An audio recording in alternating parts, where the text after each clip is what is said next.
Marami pong mabibili dito bagong open na mga shop o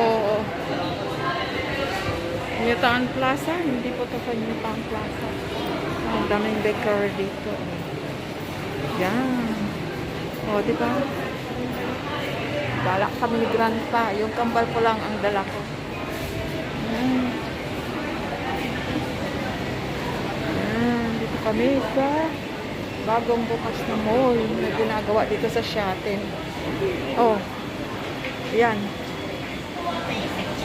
Iikutin namin ni Grandpa to dito. Oh. Alam nyo, maraming mabibili dito na mga Chinese herbs, mga seafood, mga dry seafood. Yan.